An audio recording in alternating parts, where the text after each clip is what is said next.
I'm Pam Simon, and I'm the conference chair for Manifest. Joining me today is Gaston Curk, the CEO of OSM Worldwide. How are you? I'm great. How are you, Pam? Thank you for having me. I'm good, thanks. So we have a lot to cover, so let's just dive in. Great. Our industry has gone through a lot the last few years, especially when it comes to peak season. Were there any unexpected trends or shifts in consumer behavior last year that have carried over into this year's peak season?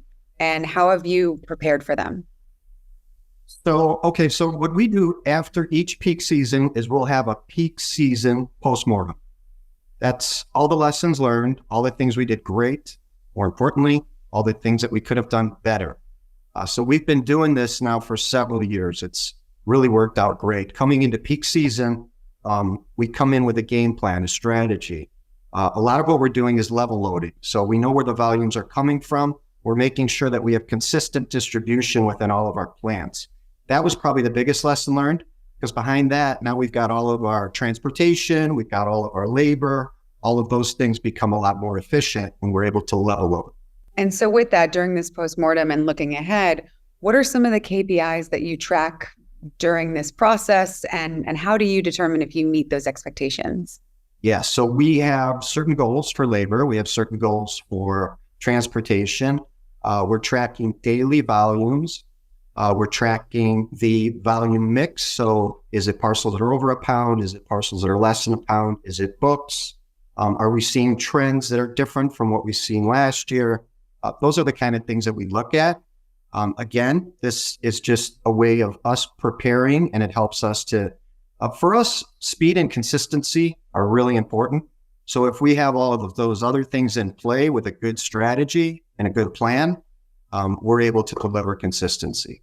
And right now, it's a 2 to 5 day delivery. We're seeing about 98% consistency within those 2 to 5 days nationwide. And on a busy day, we're doing nearly 1 million pieces. So it's a lot of volume. Yeah, that is a lot of volume and handling so much. Are there any particular technologies or software tools that are crucial to managing this whole process? Yes. So we have fully automated facilities. We are testing some robotics in our Vegas facility. 2 of our facilities, I would call them super facilities. So York, Pennsylvania is one of our super facilities, as is Dallas. And we're converting most of our other facilities into those type. So the next one will be Las Vegas. And we have our lease coming up in Chicago in about a year. So at that point, they're fully automated now, but there's always better technology out there. So when the opportunity comes, we certainly jump on it, because we're still seeing tremendous growth. So we want to prepare for that. We want to have the bandwidth to handle it, and we don't want to let down our customers. And that means our existing customers as well as our new customers, because we're still acquiring new customers. And as you said, you're implementing more robotics into your Las Vegas. Once you go through that process of vetting and determining which robotic system that you're going to move forward with, how long does it actually take for that new facility to be up and running and ready to go? It's like we're playing a little bit of catch up with the technology. It's not quite where it needs to be from a robotic perspective, but the company that we're working with now is working with us hand in hand. So we're monitoring it closely. We're seeing what type of output we get from it, and it's getting better. So as that continues to improve, and then when we see it get to a certain point, at that point, I think we'll move forward and put robotics into all of our facilities. But it's something that, the technology is changing so quickly because there's so many advancements, and e-commerce has grown so much. So there's a lot of new bells and whistles to be had, and we're constantly looking at it. I can imagine. So, building on that, I know obviously robotics is a big area. Are there other emerging trends or changes in consumer preferences that are going to influence the way that you approach peak season and kind of all around in the future?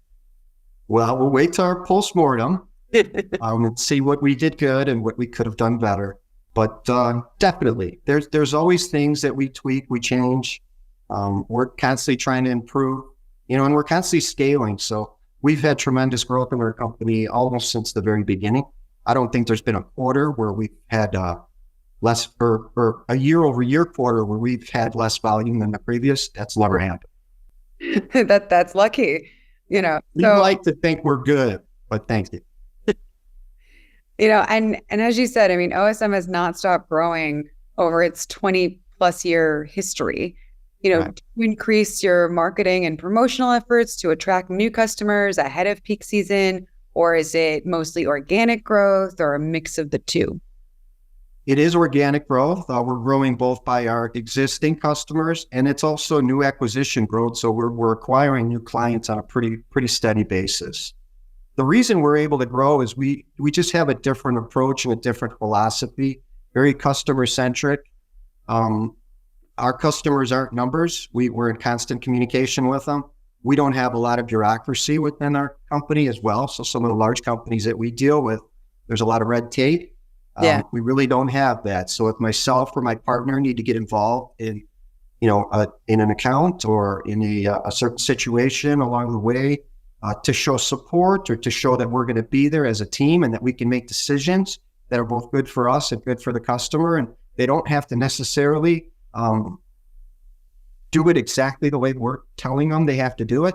We can have a conversation and we can collaborate, and we might be able to do something above and beyond what they thought was even possible and certainly normal. So we're very flexible.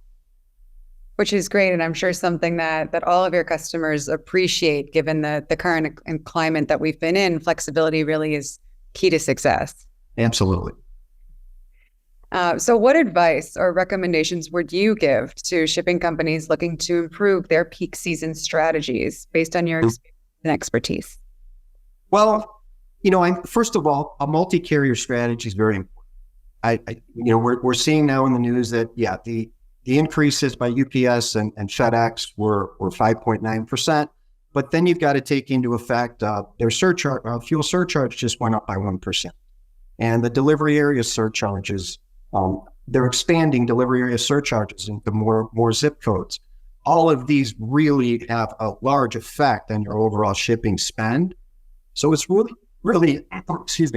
key to keep that in mind and to look beyond one of the major carriers, right? Don't just, in a sense, fall into that category when there are other options. Now, that being said, and as you said earlier, we've been doing this for 20 plus years now. So we're not a startup. This did not happen overnight. We have 5 fully automated facilities across the nation, nearly 1 million square feet of space, a ton of throughput left.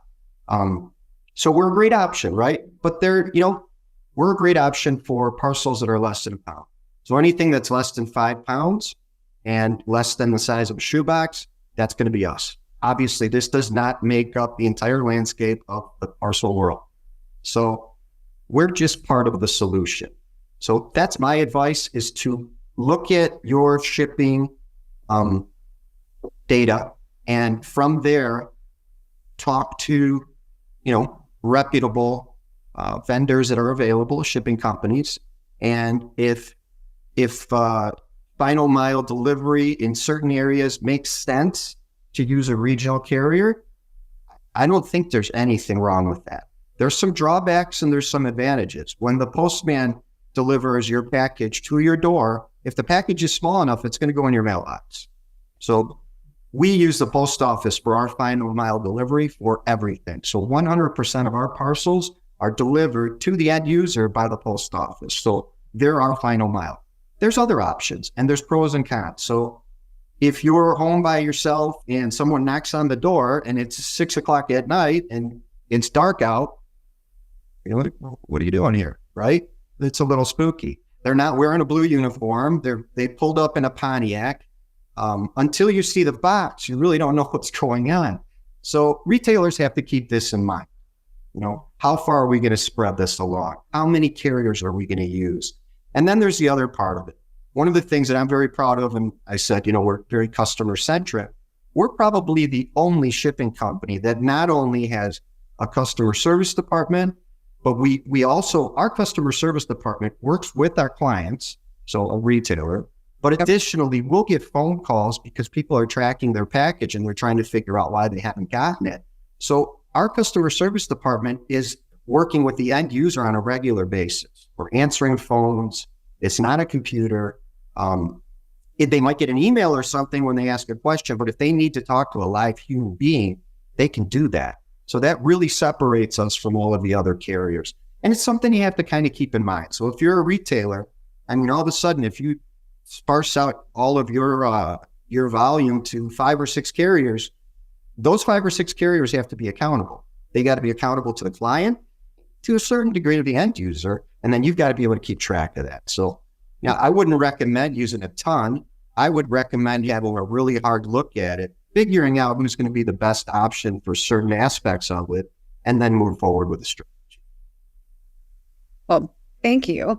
Super informative. And I know that, peak season provides its challenges across the whole supply chain. So it seems like you've figured it out. I'm looking forward to hearing more about your postmortem from after this year's Sure. peak, further dive into that next time. But I think that's all the time we have for today. Great. Very excited to have you speaking at Manifest, taking place February 5 to 7 at Caesars Thank you. Las Vegas.